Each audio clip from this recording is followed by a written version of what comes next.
Vamos começar, tá? Bom, gente, nosso tema, então, perícias em documentos digitais e assinaturas eletrônicas, ok? Para aqueles que não me conhecem, né, eu sou originário da área de ciência da computação,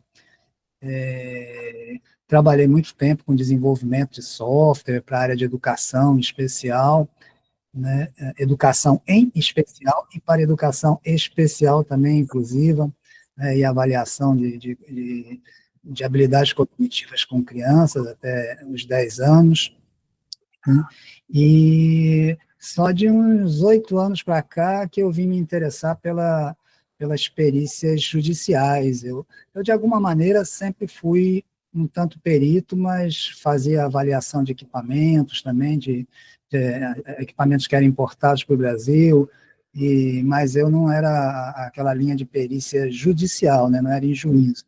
Né? Só mais recentemente que eu entrei nessa praia, em 2016 para cá. Tá?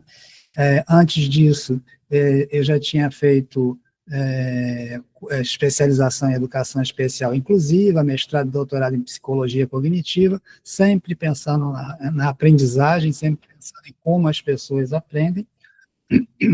E de 2016 para cá, que eu comecei a fazer especialização na área de computação forense, perícia digital, documentoscopia e grafoscopia, né? E acabei chegando numa hora em que a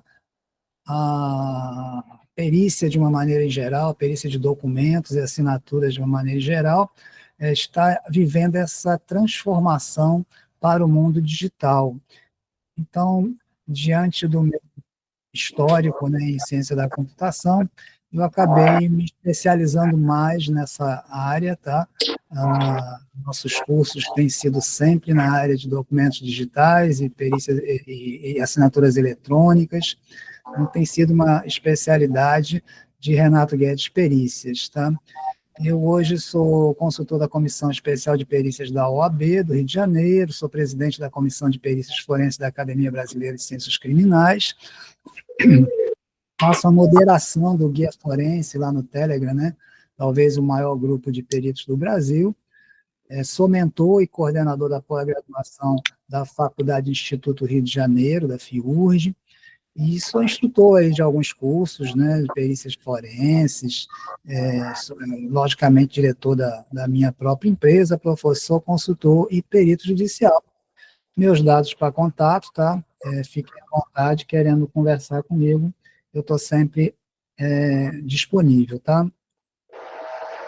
Então, ó, essa aula de hoje, ela é uma aula, uma espécie de aula inaugural, é uma aula introdutória ao curso que nós estaremos realizando, a Renato Guedes Perícias, junto com a Associação dos Peritos Judiciais do Estado do Rio de Janeiro, a PIGERJ, que vai acontecer de 25 de novembro a 6 de dezembro, e depois dia 16 de dezembro, que a gente sempre tem um trabalho final, ao final do curso, e esse trabalho é apresentado e avaliado uma semana depois do final do curso. Né? Então, o curso é online, ao vivo, as aulas ficam gravadas e disponíveis para todos por um ano, então não deixa dúvidas, né? Quem estiver assistindo ao vivo vai ter a oportunidade de tirar todas as dúvidas, sem deixar nada para depois, e, por outro lado, pode também depois consultar as aulas gravadas, e que também servem para aqueles que não têm a disponibilidade de fazer de cumprir a sequência ao vivo, tá? A gente vai falar um pouco mais do curso depois, mas com ele você sai do curso também com modelos de petições e modelo de laudo, já que se trata de uma área nova para a maioria das pessoas, tá? Em especial dos peritos. Esse aqui é a ementa resumida, né, do curso.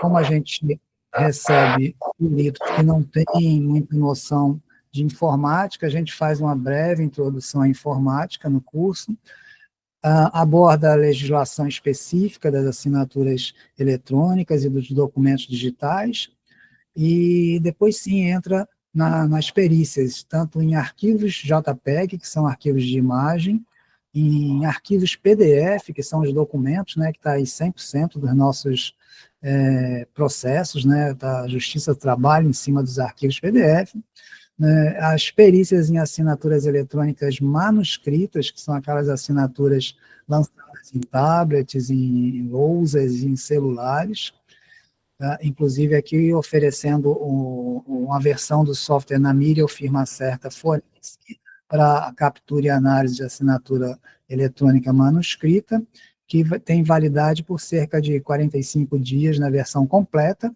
e depois ela fica valendo infinitamente, mas só permitindo trabalhar com uma assinatura por vez. Essa é a única limitação.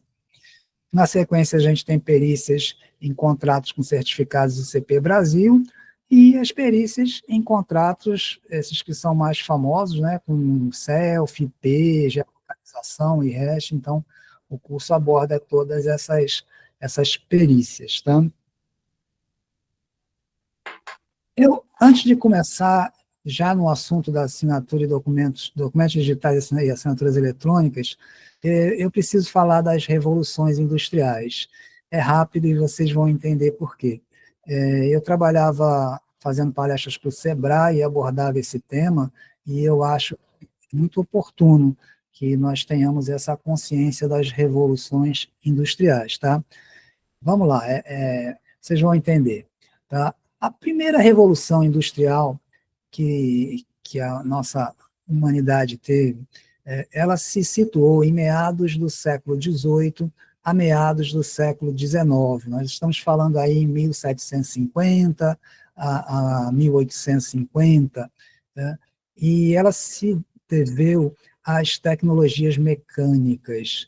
Então, veja, até então, a sociedade ela era muito difundida no âmbito rural, né? As pessoas viviam no campo, trabalhavam da agricultura, do artesanato, né? Então, basicamente, esse era o meio de vida e a forma de vida das pessoas, mas diante das máquinas que começaram a surgir, das tecnologias mecânicas que começaram a surgir nessa época, como o TA, como os barcos a vapor, as locomotivas, né?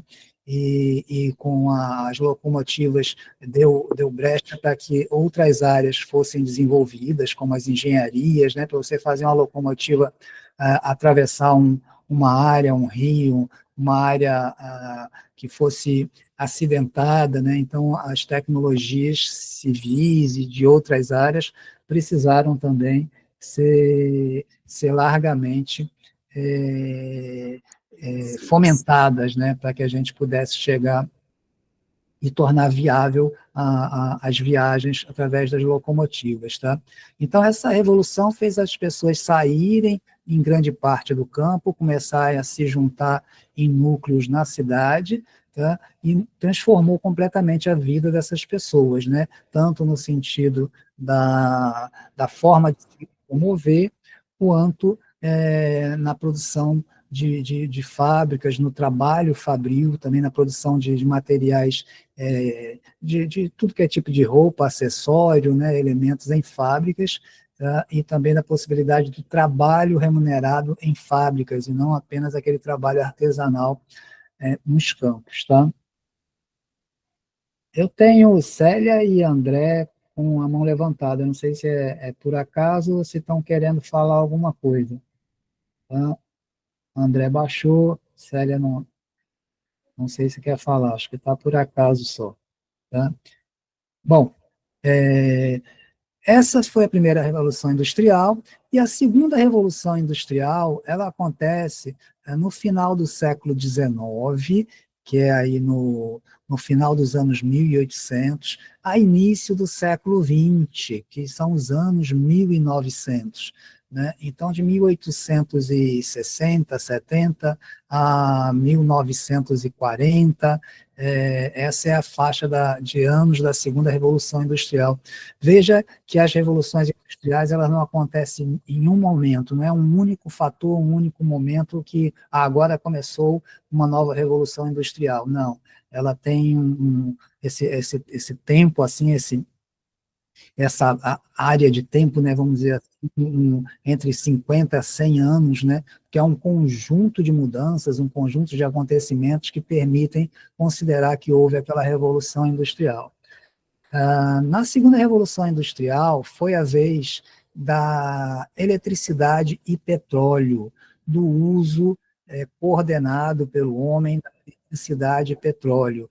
Então, essa época foi uma época de grandes novidades, as telecomunicações, através do telefone, do rádio, o domínio do aço permitiu a construção dos automóveis e até dos aviões, também já dessa segunda revolução industrial, avanços na medicina, com a penicilina e vacinas, tudo começou nessa época aí, novamente transformando a vida da humanidade por completo.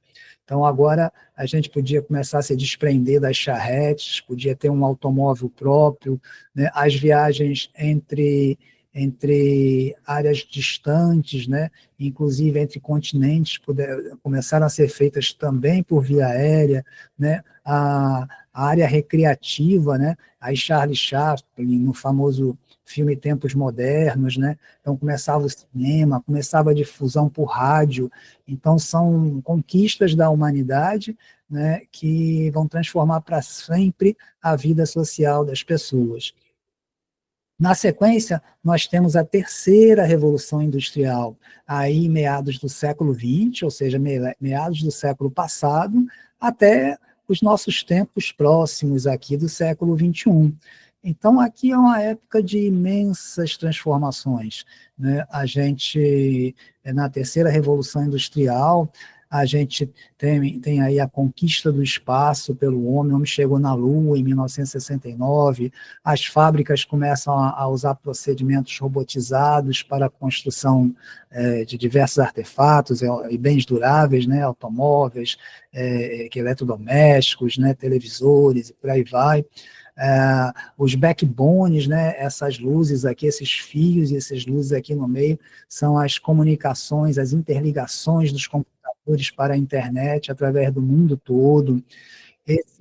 Esse simpático senhor aqui é Martin Cooper. Martin Cooper trabalhava na Motorola e foi responsável pela criação do primeiro celular, que já se teve notícia. Sim, esses dispositivos que ele está na mão eram considerados celulares, eram equipamentos que podiam ser utilizados da mesma forma que a gente usa hoje, mas só que era para falar, né?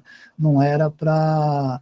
Hoje a gente usa o celular para tudo, né? Quase que não usa para falar. Mas naquela época o celular era necessariamente um meio de comunicação verbal. Tá? A ovelha Dolly, né? Então começaram grandes avanços na questão do genoma, né? A questão da pesquisa na área de moléculas, do DNA.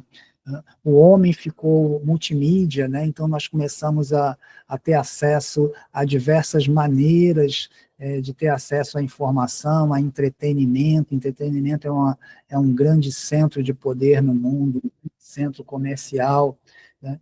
E nisso nós evoluímos aqui, uma tela só não é suficiente para falar da terceira revolução, então nós temos que falar das próteses fantásticas, que deixaram muitas vezes as pessoas que de alguma forma foram prejudicadas fisicamente, deixou que elas tivessem uma performance até superior dos demais, dos ditos normais, né?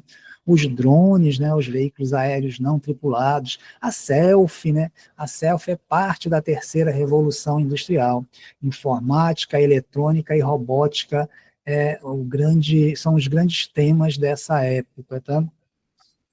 E na sequência, nós chegamos finalmente à era que nós estamos no berço, no berçário da quarta revolução industrial, onde salientam aqui a inteligência artificial, a Big Data, a internet das coisas, são tecnologias que vão, de novo, proporcionar um mundo como nunca antes nós conhecemos, e nós não conseguimos nem supor como ele será no futuro. Temos aí o ChatGPT, né, que abriu os caminhos da chamada inteligência artificial, né, que vem revolucionando a forma como nós podemos utilizar os computadores.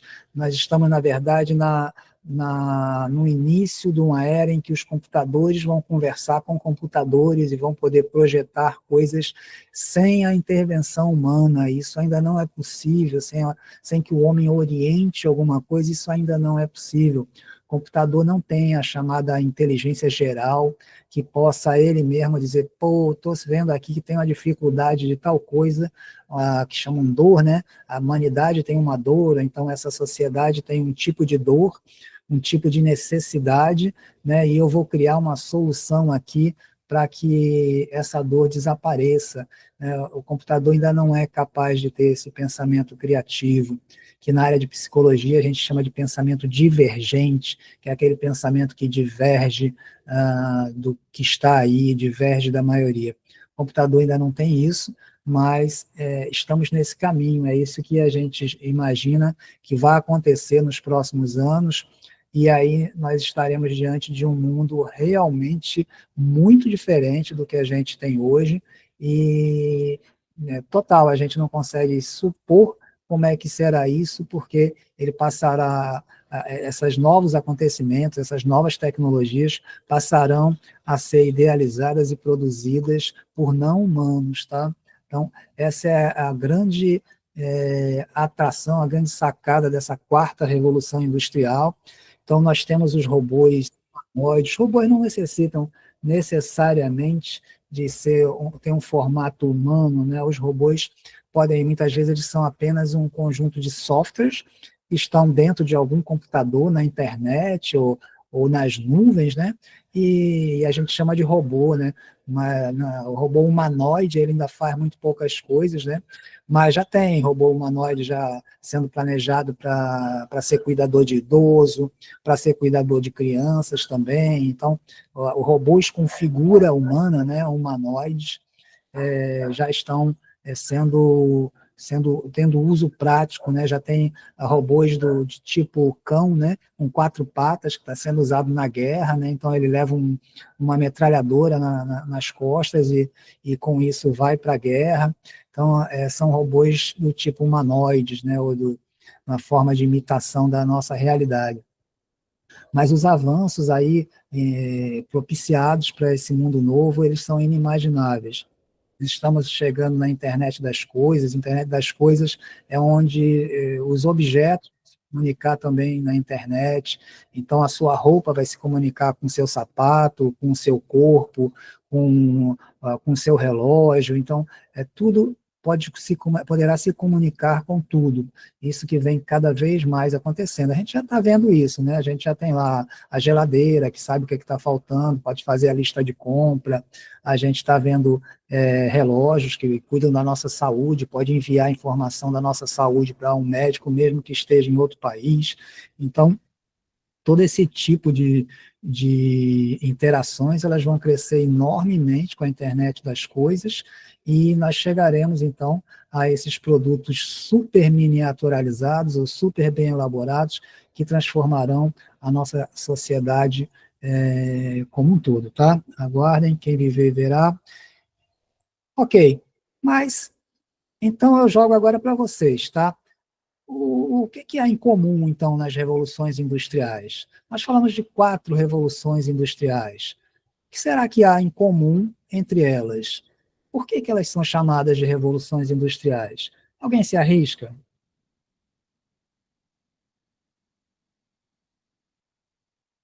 Ninguém se arrisca? Ninguém percebeu o que há de comum nas revoluções industriais? Todas elas acontecem a partir de uma tecnologia disruptiva. Exatamente. Tá vendo? O grande foco das revoluções industriais, o que marca as revoluções industriais, é que as tecnologias transformaram o mundo, transformaram uma sociedade. Tá? E a esse efeito a gente chama de tecnologias disruptivas. Tecnologias disruptivas são aquelas que o termo, né, tecnologia disruptiva, ele descreve a inovação tecnológica, produto ou serviço com características que provocam uma ruptura com os padrões, modelos ou tecnologias estabelecidas no mercado até então. Então, a gente pode imaginar, por exemplo, o e-mail. O e-mail liquidou com a correspondência escrita, aquela carta que a gente enviava para nossos familiares, para os amigos, para os namorados e namoradas, né? O e-mail acabou com isso, né? E aí o e-mail por si só já foi, de certa forma, superado por outras formas de comunicação, mas o fato é que o e-mail foi uma tecnologia disruptiva para a sua era, e agora já começa a ser ultrapassado com as redes sociais, com outras formas de comunicação, mas provocou uma ruptura fantástica, né? A gente viu que o automóvel, por exemplo, provocou uma ruptura fantástica, foi uma tecnologia disruptiva. Nós temos hoje questões que a gente pode considerar, como, por exemplo, o Uber. O Uber foi uma tecnologia disruptiva. As pessoas, antes, para pedir um táxi, tinham que ficar acenando na rua, né? Depois começaram a surgir algumas centrais de telefones, né, que você podia ligar para chamar um táxi, eles tinham um rádio, alguma coisa assim que pudesse conversar, mas, em geral, as pessoas ficavam acenando na rua para um veículo que era identificado como um táxi. Hoje em dia ninguém faz mais isso, né? Todo mundo pega o celular e através de um aplicativo chama um táxi através de um Uber ou sistema parecido, né? Uber ou outro tipo de transporte por aplicativo. Então também é uma tecnologia disruptiva, são tecnologias disruptivas, são provenientes de ideias disruptivas, né? Então, são ideias que rompem, né, com esse padrão passado, né? E aí vem a nossa questão, né? E quanto à evolução dos documentos e assinaturas, né? Então, o mundo saltou a revoluções mecânicas, revoluções do petróleo e gás, revoluções da informática, da robótica, né? Agora da inteligência artificial. E os documentos e assinaturas, como é que nós estamos quanto a isso, tá?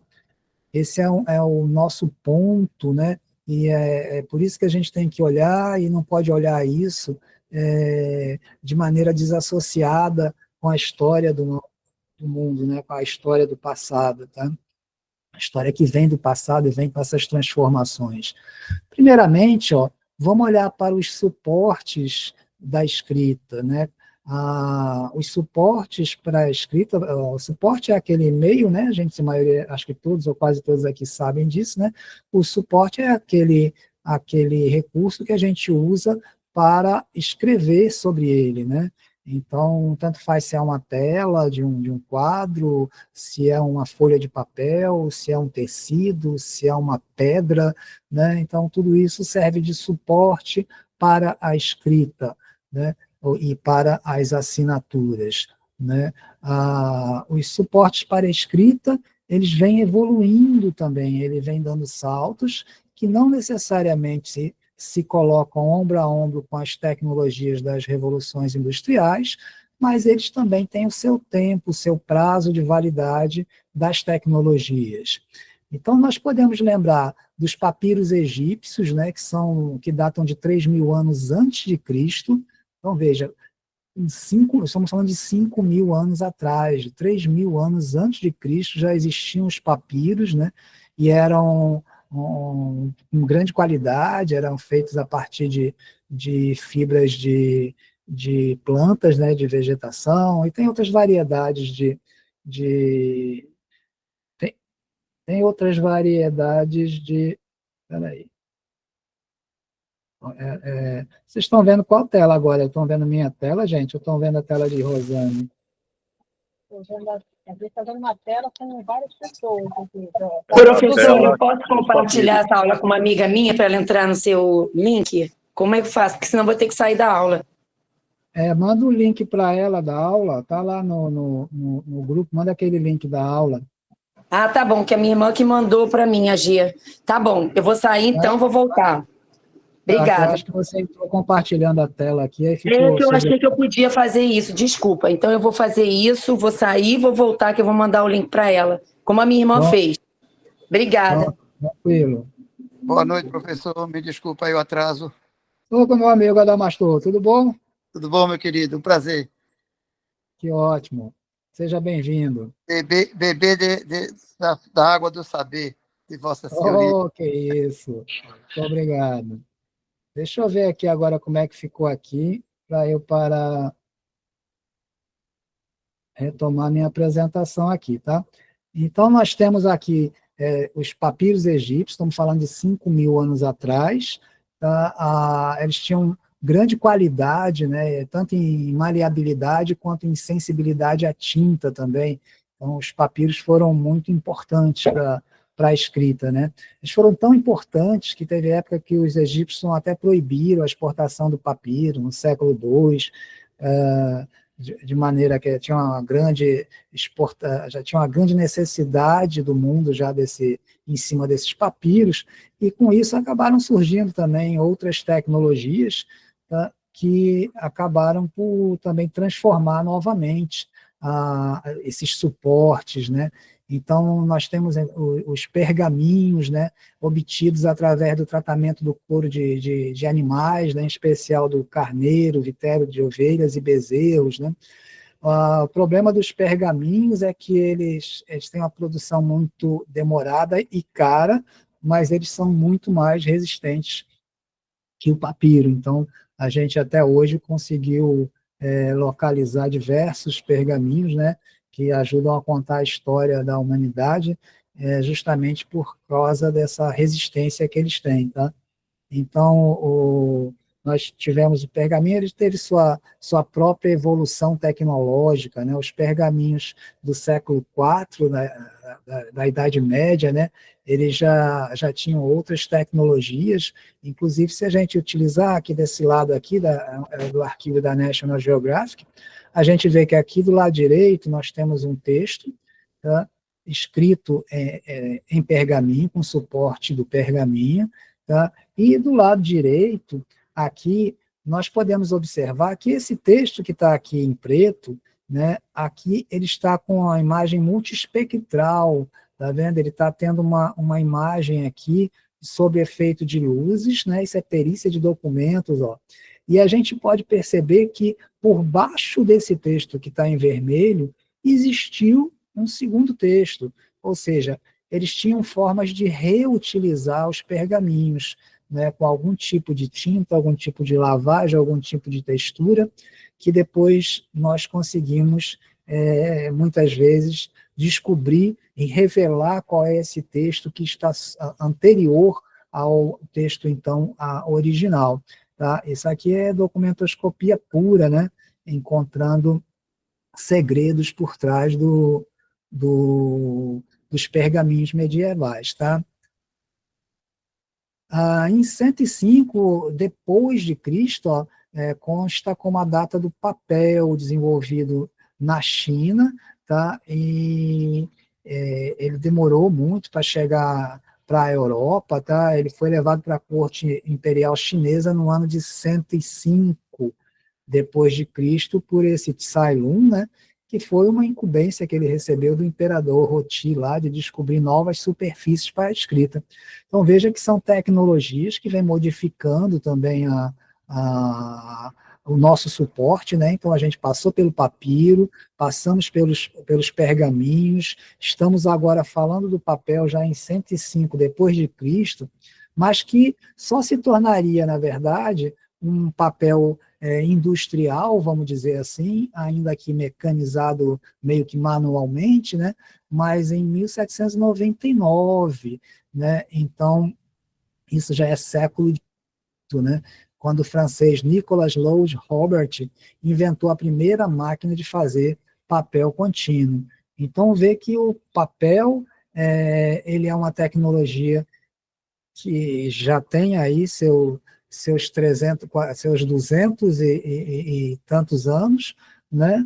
e nós usamos ele até hoje, não usamos mais os pergaminhos, nem usamos mais os papiros, pelo menos não para uso comercial ou para uso no nosso dia a dia, tá? Mas aí toda a importância do papel como suporte, tá? E aí agora o que acontece? Nós, a partir dos anos 1950, foi quando começaram os computadores. O primeiro computador comercial data de 1951, tá? Mas ainda de maneira muito acanhada, apenas para grandes empresas, para fazer contabilidade, cálculos, folha de pagamento, coisas assim, né? A partir dos anos 1980, começa assim a se popularizar o documento digital a partir dos computadores pequenos, né, como os computadores pessoais, e aí sim a gente começa a ter um uso mais expressivo de documentos digitais. Documento digital é qualquer informação armazenada ou transmitida na forma de bits. Bits é aquela linguagem do computador, é aquela ondazinha, sinalzinho elétrico que só tem, ou tem 5 volts ou tem 0 volts, né? É aquele sinalzinho, né, que significa a existência ou não de alguma coisa. Bit é uma célula de memória que o computador tem milhões, bilhões de células desse tipo, né? São células de memória, é um dispositivo, né, eletrônico que compreende uma célula, que chamaram de memória, capaz de reter uma informação. E ele não retém um monte de informação, cada bit retém 1 ou 0, retém, na verdade, se tem energia ou se não tem energia. E é a combinação de todos esses bits, a transformação desses bits através de tabelas de equivalência, ou de tabelas de referência, que acaba deixando a gente entender da forma que a gente vê, né, da forma que a gente visualiza na tela do computador. Isso é permitido para a gente através de toda a combinação dessa linguagem do computador, que é na forma de bits, mas ela convertida de várias maneiras,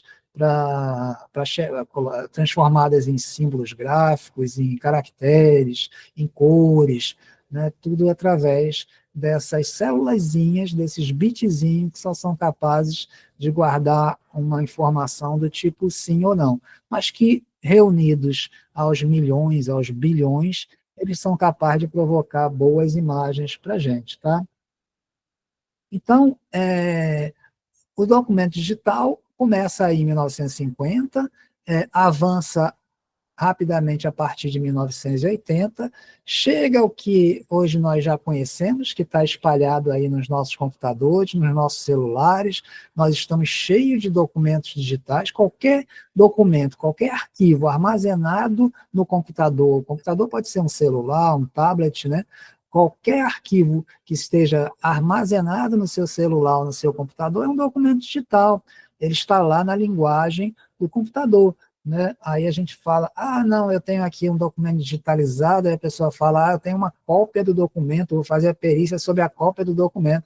Errado, né? Vai fazer a cópia, vai fazer a perícia sobre um documento digital, tá, que retrata, hipoteticamente, um futuro documento físico, mas é um documento físico que o perito, em geral, não conhece. Então, você não consegue, não pode, não deve e não pode assegurar que aquele documento digitalizado, ele se equivale ao documento original, porque você não viu o documento original e ele ali é apenas uma suposta representação eletrônica daquele documento que foi digitalizado, tá? Então, o documento digital hoje está no nosso dia a dia.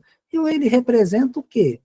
Ora, documento digital também é tecnologia disruptiva, né? Vai voltar? Será que a gente vai voltar a usar pergaminho? A gente vai voltar a usar papiros, né? A gente vai voltar a usar papel?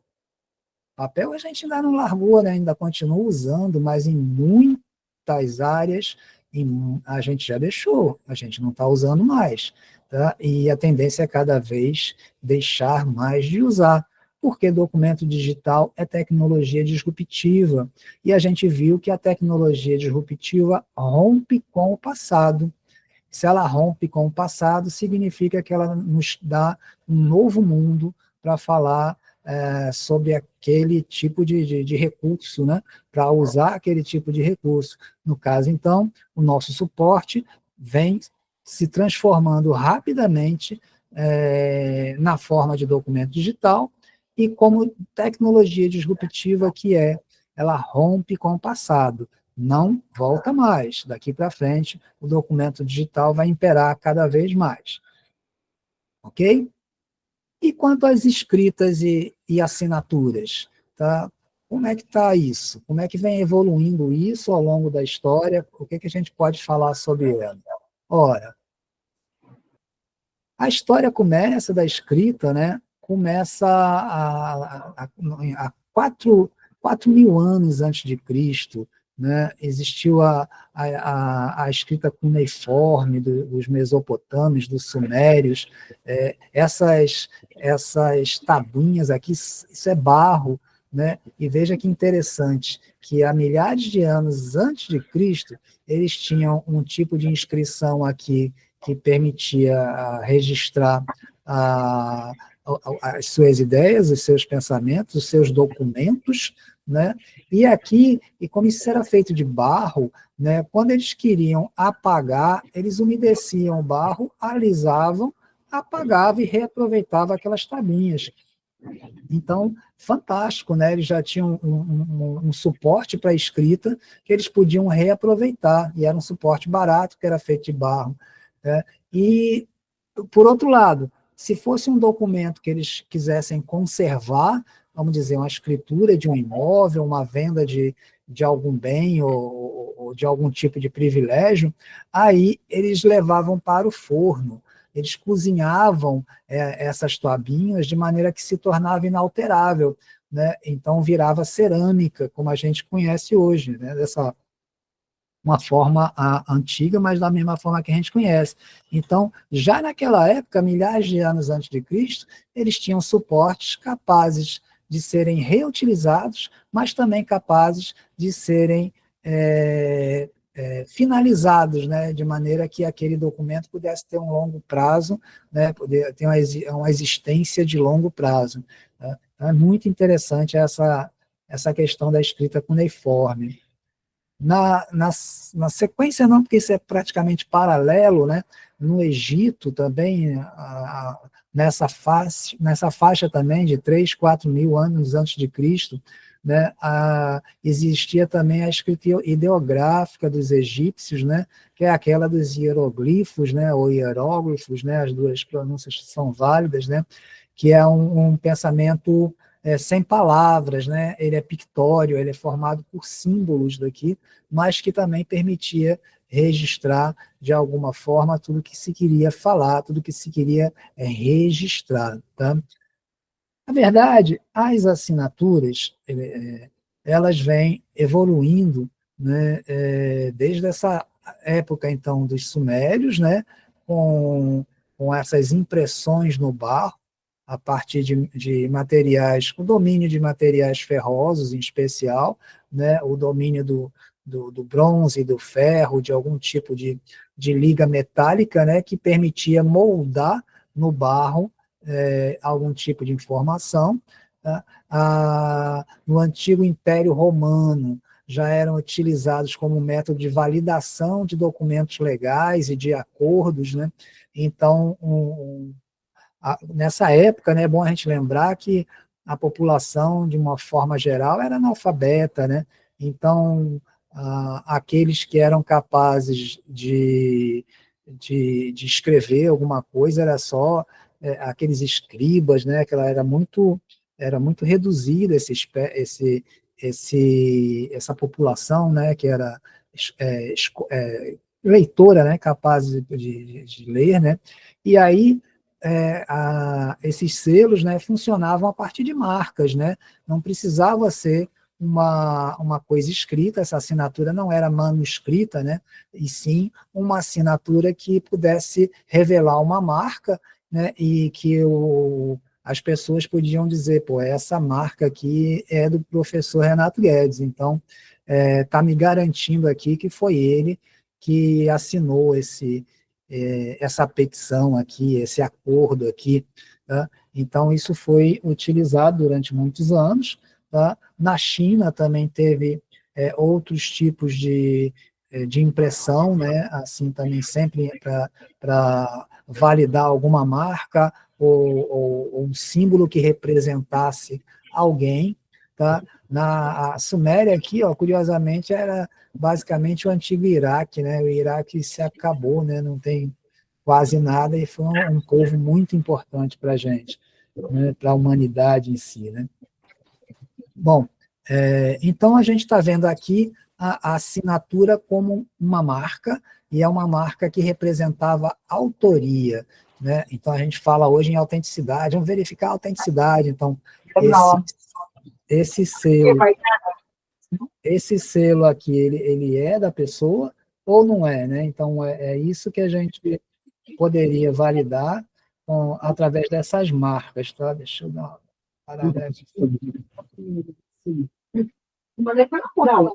Um instantinho, tirei aqui.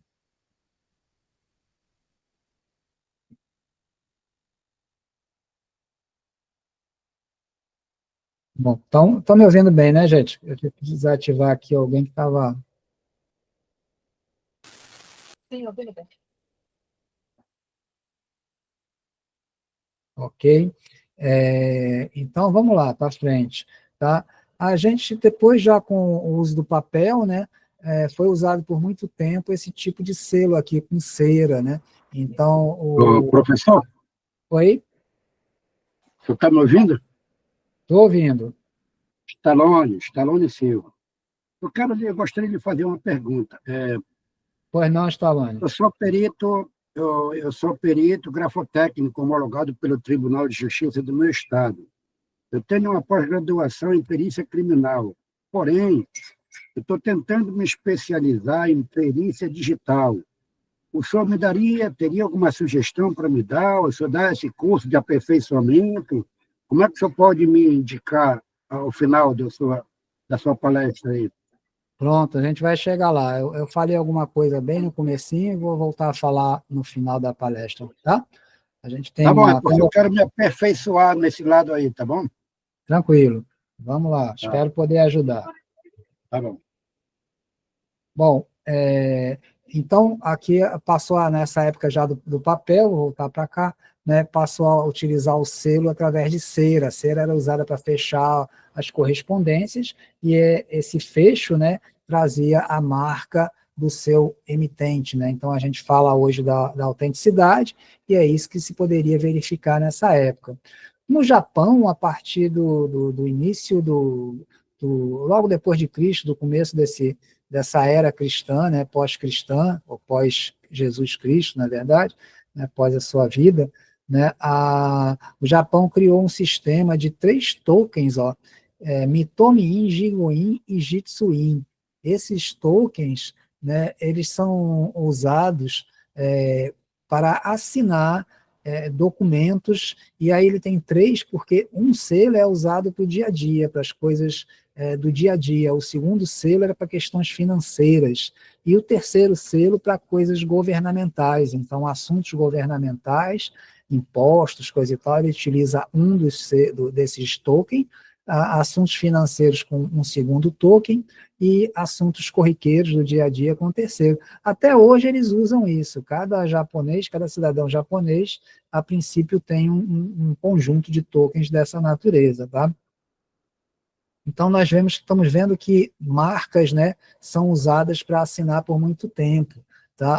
Apenas a partir dos anos de 1500 para cá, que a assinatura manuscrita começou a ser utilizada de alguma forma como assinatura, mas as assinaturas já eram usadas através de marcas que pudessem ligar, né, associar aquela marca com a determinada pessoa. No século XX, aí sim nós tivemos a popularização da escrita com canetas, né? Aqui a gente pode acreditar essa mudança?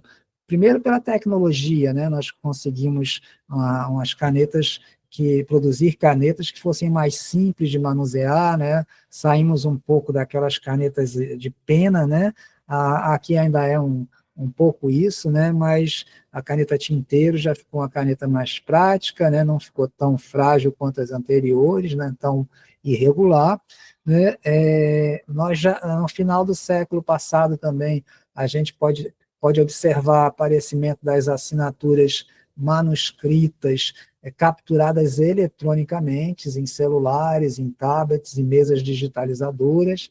Ainda no século, nesse início de século, né, nós temos os certificados digitais, nesse nosso presente, né, que são evolução das assinaturas, né. Temos ainda assinaturas desenhadas, então aqui você pode encomendar uma assinatura de um artista para um artista, e esse artista vai desenhar uma assinatura para você, vai estilizar uma assinatura para você, e você pode passar a usar essa assinatura como sendo sua, né? Temos um caso que foi famoso no final do século passado, do cantor Prince, né, do cantor e compositor Prince, né, o Prince brigando com a gravadora dele, em determinado momento ele disse, vou mudar meu nome, e meu nome agora é esse símbolo aqui, não é pronunciável, tá? É um símbolo que não pode ser pronunciável, não tem pronúncia, aqui ele não tem nenhuma representação em nenhum idioma, tá? E ele disse que agora ele ia ser isso, tá? Era justamente para dar trabalho para a gravadora dele não ter como se referir a ele, né? E aí foi comum chamarem ele de Tafkap, né? Que era o artista que anteriormente era conhecido como Prince, né? Passavam a se referir a ele assim, já que não podiam falar diretamente do seu nome, né? Aqui está a guitarra dele, representa o próprio nome dele, né? Tá com a posição invertida, né? Aqui o circular está para cima, aqui o circular está para baixo, mas é o próprio nome dele aqui, como se fosse uma corneta aqui, com aqueles símbolos de masculino, feminino, tá? Então, ele passou a usar isso aqui como nome e sua assinatura, né? Então, nós estamos vendo, né, que são diversas formas de assinaturas, né, que podem ser usadas, não necessariamente assinaturas manuscritas, né, e que tudo isso serve para verificar a autenticidade, para dizer que sim, essa assinatura é de determinada pessoa, tá? E aí vem a questão, como é que a gente define a assinatura eletrônica? Ela pode ser definida, grosso modo, né, como qualquer método de autenticação digital que pode ser usado para confirmar a identidade de um signatário em um documento eletrônico. E ela pode variar em sofisticação e nível de segurança. Como é que é isso, variar em sofisticação? Ela pode ser um e-mail, pode ser uma assinatura eletrônica com baixa sofisticação, ou a mensagem pelo WhatsApp. Aquilo pode ser uma assinatura eletrônica, você pode enviar, se alguém lhe pergunta, você quer comprar tal coisa, e você manda uma mensagem dizendo que sim, tá? Você está confirmando ali, através veja que as coisas não são desassociadas totalmente, né? Você mandou através do seu WhatsApp, ok, mas o seu WhatsApp está saindo da sua conta do WhatsApp, a sua mensagem, né, de WhatsApp está saindo da sua conta do WhatsApp, provavelmente do seu aparelho celular, e tudo isso vai compondo a sua assinatura, vai compondo que de fato você queria fazer aquilo, de que de fato você concordou com determinada coisa, ou que você não concordou com determinada coisa. No Canadá já teve um caso recente, até real, né, de uma negociação de um fornecedor com um cliente, né, e esse fornecedor mandou lá a proposta do que ele queria comprar, né, o cara pediu disse que queria comprar alguma coisa, o outro lado mandou lá a relação e o preço de quanto seria, e ele mandou um polegar para cima, esse que a gente manda aí para dizer legal, concordei, né?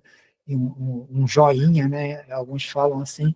E aí o camarada mandou a mercadoria entendendo que ele tinha aceitado aquela proposta de compra, né? E aí, quando chegou, ele disse, não, eu não comprei não, eu só estava mandando o polegar só para dizer que tinha recebido a sua proposta, e não que eu tinha concordado. E isso acabou na justiça, e o juiz entendeu que sim, que ele, ao mandar aquele polegar, ele estava concordando com aquela compra, e que então devia pagar por aquela aquisição, tá?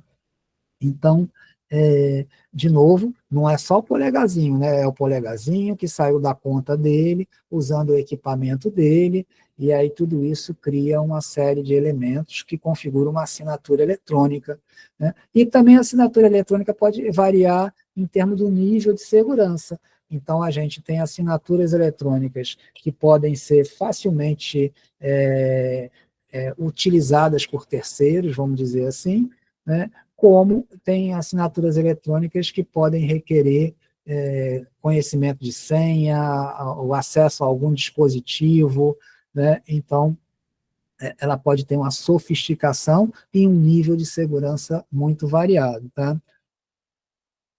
Olha aí, a assinatura eletrônica, então, nós também podemos dizer que é uma tecnologia disruptiva, ou seja, o mundo está se transformando através das assinaturas eletrônicas. Hoje você pode, com um certificado digital, assinar uma compra de um bem, por exemplo, na Europa, nos Estados Unidos, né? Você pode fazer negociações entre empresas, entre pessoas, tudo eletronicamente, né? Tirar empréstimos, aí é o que a gente está vendo todo dia, né? As assinaturas eletrônicas servindo para contratações através de contratos digitais, a gente tem visto isso acontecer todo dia, né? E não vai parar por aí, né? Pode ser que tenha alguma lei que venha tentar proteger os aposentados e pensionistas, de certa forma, né? Porque merece, tá? Mas isso não volta, né? A assinatura manuscrita em papel, ela está cada vez mais distante da nossa realidade. Esse mundo novo aí é um mundo de documentos digitais e de assinaturas eletrônicas. Você tem ideia, né, aquela história da selfie, não sei o quê, aquilo ali é porque a selfie é a foto da pessoa, né? Como foto da pessoa enviada por ela, do celular dela, está dizendo, ó, eu quero fazer isso, eu quero contratar esse empréstimo. Então, documentos digitais representam tecnologias disruptivas. Assinaturas eletrônicas também são fundamentadas em tecnologias disruptivas, e tecnologias disruptivas rompem com o passado. Nós estamos, então, vivendo uma nova era de documentos e assinaturas, tá?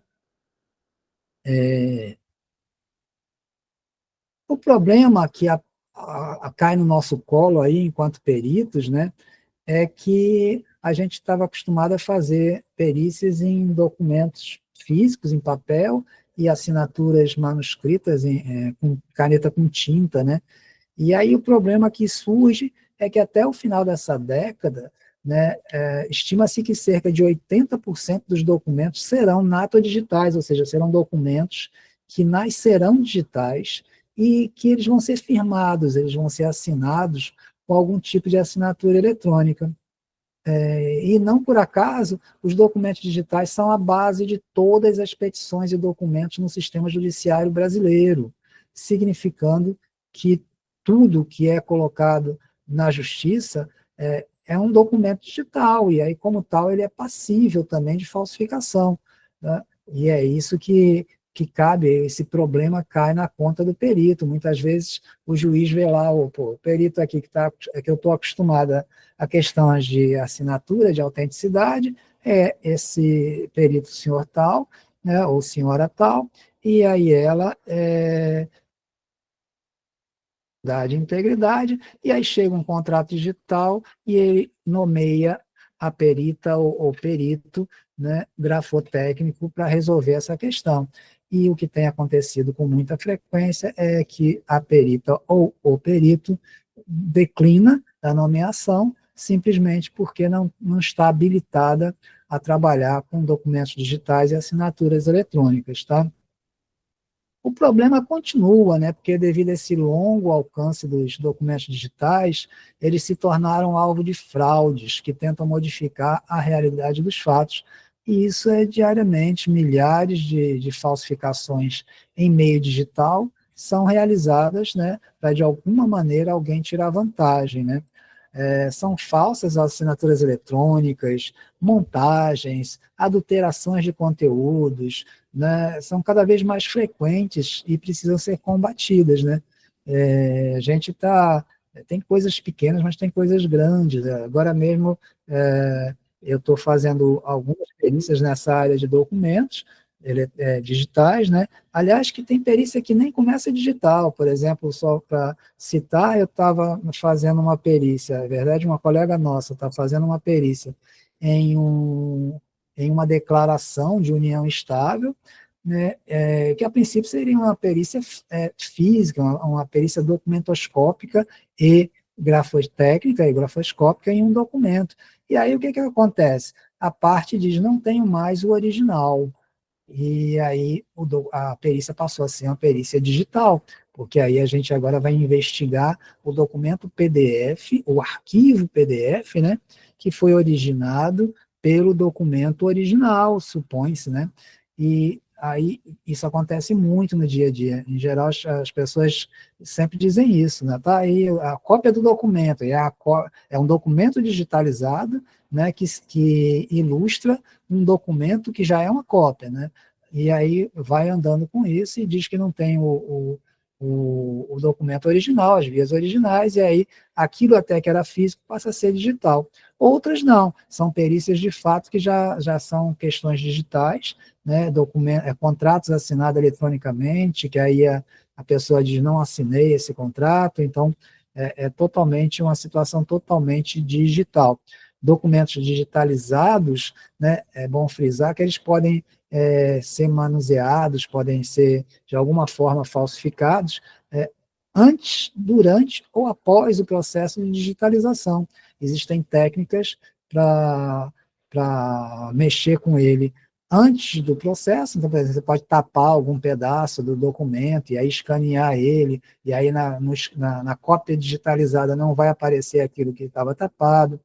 Você pode colocar alguma coisa junto dele na hora de fazer um texto adicional, uma assinatura, qualquer coisa em outro papel, na hora de fazer o escaneamento, e aí a cópia digitalizada vai aparentar estar assinada, por exemplo, quando não estava, né?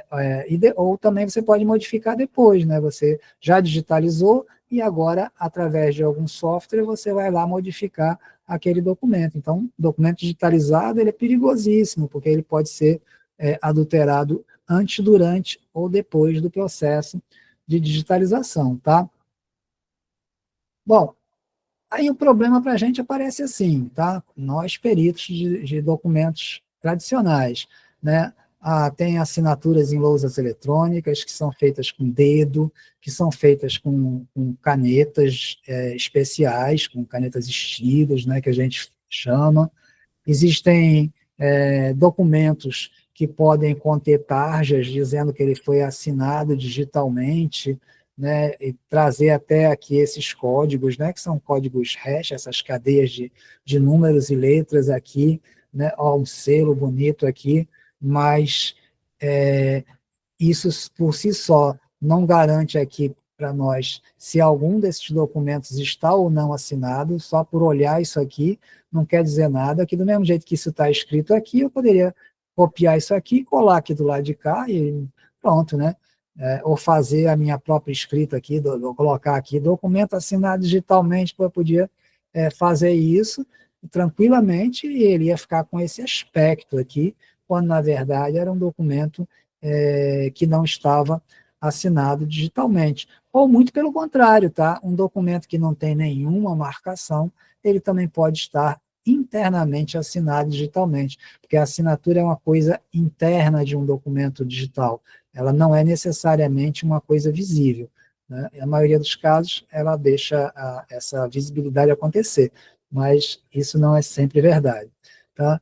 O problema é esse aqui, é que a gente pega contratos assim, assinatura da proposta, aí aparece esse código único aqui de identificação do documento, né, a assinatura da proposta, assinatura da prova de vida, e aí o juiz manda para a gente, Renato, e aí, a autenticidade aí, é autêntico ou não?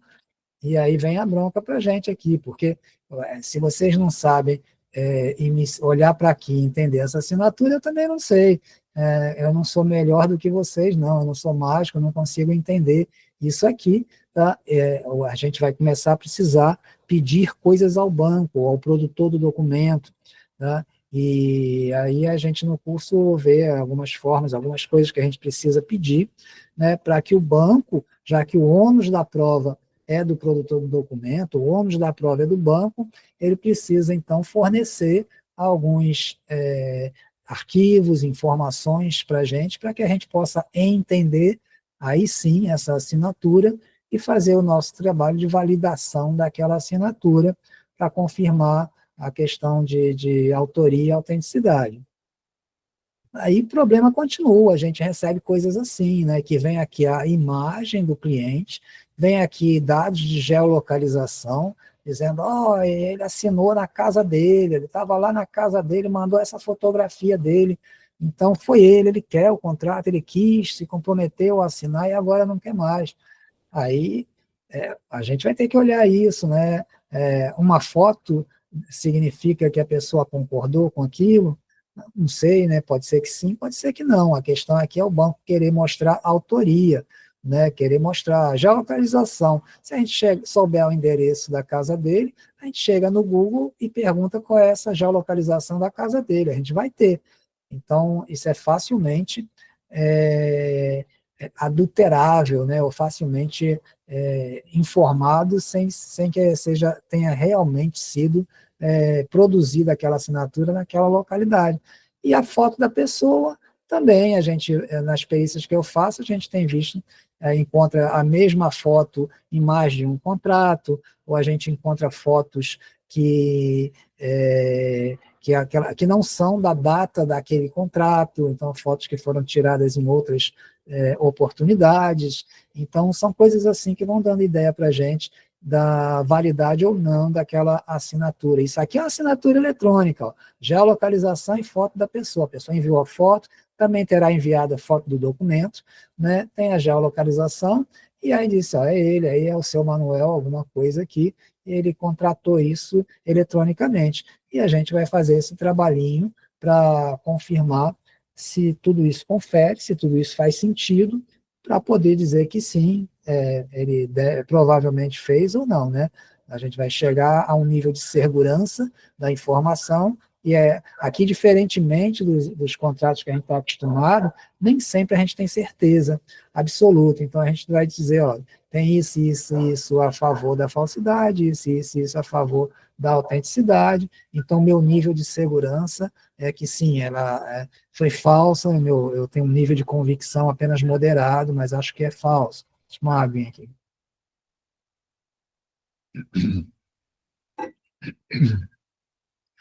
Bom, aqui outro tipo, o problema continua, outro tipo de assinatura, aqui tem mais informações, tem endereço IP, que é o endereço de internet, aquele endereço único, que cada dispositivo que acessa a internet recebe. Então, foi essa senhora assim, ela acessou na data tal, com esse endereço IP, né, através desse dispositivo, não informou a localização, e aí a gente vai atrás de decifrar esse quebra-cabeça e ver se é coerente ou não. Tem problemas assim também, vem com assinaturas assim também. Isso aqui é o site DocuSign, né, e ele está dizendo, documento, seleção de um estilo, desenho ou upload, ou seja, ou você manda a sua foto em arquivo para ele, a foto da sua assinatura, desculpe, diretamente para a plataforma, ou você vai desenhar na tela a sua assinatura, ou você vai escolher a assinatura que ele sugeriu para você. Na hora que você fizer isso aqui, você está aceitando que essa aqui é a sua assinatura, tá? vai estar aqui um termo dizendo que você aceita isso, e daqui para frente, essa vai ser a sua assinatura. Tá? Aí está o problema, mas talvez esse problema seja, na verdade, uma grande oportunidade para a gente, porque a perícia em documentos digitais e assinaturas eletrônicas, ela sim configura uma gigantesca oportunidade para os peritos grafotécnicos, os peritos de documentos, os peritos de informática, porque faltam profissionais qualificados no mercado. O perito de informática não está pronto para isso, o perito de documento não está pronto e nem o grafotécnico. Todos precisam de algum tipo de orientação para poder fazer perícias em contratos digitais desses que a gente recebe no dia a dia, tá? Porque existem características legais que são da área de documentos, existem essas questões de autenticidade e integridade que são da área de documentos, que o perito de informática não está tão acostumado, né? E existe, por outro lado, toda essa questão ligada mais à informática, né? Endereço IP, código hash, essas coisas todas, que os peritos grafotécnicos e de documentos não estão muito acostumados, mas é isso que a gente pretende incentivar, tanto que um lado, o perito grafotécnico e o perito de documentos possam começar a se acostumar e começar a trabalhar com perícias digitais, né, e de assinaturas eletrônicas, ganhando conceitos de informática, e, por outro lado, que o perito de informática, ganhando conceitos da área de documentos, também possa fazer perícias responsáveis e com confiança nessa área, tá? Então, estamos diante, sim, de uma grande oportunidade, e a gente está aí, né, o curso da gente, Perícias em Documentos Digitais e Assinaturas Eletrônicas. Quando eu falo da gente, eu estou falando da Apigerge e Renato Guedes Perícia, né? A Apigerge é a Associação dos Peritos Judiciários do Estado do Rio de Janeiro, é quem está promovendo o nosso próximo curso, tá? Renato Guedes Perícias, e agora com a Apigerge, nós somos líder na formação de peritos em documentos digitais, tá? Nós praticamente fomos pioneiros nessa área de curso de tecnologia para peritos, na área dos documentos digitais.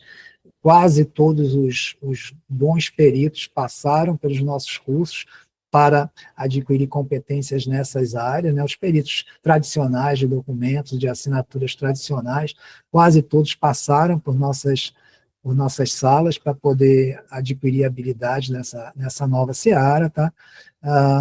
Nós temos background, né? Nós temos passado baseado em informática e documentos digitais e tradicionais, então a gente tem um suporte diferenciado aí próprio, né? E a gente tem um suporte pós-curso também muito elogiado, porque, em geral, a gente, eu em especial, estou sempre presente nas conversas, estou sempre disponível para tirar uma dúvida dos alunos. Então, diferentemente daquelas plataformas à distância, que você assiste às aulas e depois não tem mais contato com ninguém, tá? Aqui a gente continua em sintonia através dos grupos, que são formados pelas turmas, né, dos cursos, né, e em contato direto comigo e com outros profissionais que possam estar envolvidos também na perícia, tá? Ou nos cursos, tá? Então, 25 de novembro a 6 de dezembro, e depois, 16 de dezembro, que é quando a gente faz a avaliação do trabalho final, ao vivo online, aulas gravadas disponíveis por 1 ano, tá? Modelos de petições e o laudo são fornecidos juntos também. As inscrições, quem tiver interesse, são feitas através do site da Apigerge, tá? Eles têm lá, o curso custa em torno de R$ 1.000, tá? Eles têm descontos para algumas entidades credenciadas por eles, né? Alguns conselhos, feito Conselho Regional de Administração, tem desconto, eles têm algumas concessões, assim, que eu não sei detalhar, tá? Porque a minha parte é a parte da formação do perito, né? E a parte que eles estão resolvendo é essa parte mais de inscrição, tá? Mas tem aí o site deles, tá? Quem tiver alguma dificuldade pode falar diretamente comigo também, que eu posso colocar em contato com com as pessoas certas, tá? Se tiver algum tipo de dificuldade. Né? E aqui, então, a ementa resumida do curso, né? Onde nós vamos dar noções de informática para aqueles que não conhecem, possam se acostumar com todos esses termos, né? Endereço IP, hash, metadados, né? Selfie, o que é isso, o que não é. Legislação, que precisa absorver a legislação específica sobre documentos e assinaturas eletrônicas, né? A área, sim, então, os módulos de perícias, tanto em arquivos de imagem, arquivos JPEG, quanto em arquivos PDF, né, como é que a gente valida imagens, como é que a gente valida os arquivos digitais, que são os arquivos PDF, como é que a gente faz perícias em assinaturas eletrônicas manuscritas, né, como é que a gente pode capturar e analisar assinaturas eletrônicas manuscritas, né, como é que a gente valida e também produz, né, assinaturas com certificados ICP Brasil, tá? E as perícias em contratos com IP, selfie, geolocalização e hash, essas que muita gente, quando vê, diz, eita, contrato com selfie, já declina, né, daquela perícia. Gente, então, é isso que eu tinha para apresentar hoje, tá? Eu fico, então, à disposição de vocês para alguma pergunta que a gente possa esclarecer agora. Tá?